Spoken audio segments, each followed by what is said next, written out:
পাণ্ডবের জয় হবেই। সোনারপুর দক্ষিণে প্রার্থী হতে আত্মবিশ্বাসী রূপা গাঙ্গুলি।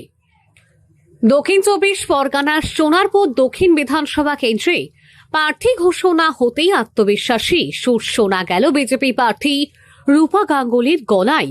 প্রার্থী হিসেবে নাম ঘোষণার পরেই সোনারপুর মোড়ে দাঁড়িয়ে তিনি এক ইঙ্গিতপূর্ণ মন্তব্য করেন। এবার পাণ্ডবের জয় হবেই। তার এই মন্তব্য ঘিরে ইতিমধ্যেই রাজনৈতিক মহলে জোর চর্চা শুরু হয়েছে। আপনি কাকে নিয়ে চাপেন? আমার কাছে সবচেয়ে বেশি ইম্পর্টেন্ট হচ্ছে মানুষ, এবং আমার কাছে আর কোনো হেভি ওয়েট কিছু নেই। ওসব শব্দগুলো আমার জীবনে নেই। আমার ওয়েটটা একটু হেভি হয়েছে আর কি। এর বাইরে আমার কাছে আর কিছু হেভি ওয়েট নেই। কাউকে পাত্তা দিচ্ছেন না? না, পাত্তা দেওয়ার প্রশ্ন না। আমি কাউকে অসম্মানই করি না, আমি সবাইকে মানুষ হিসেবে দেখি।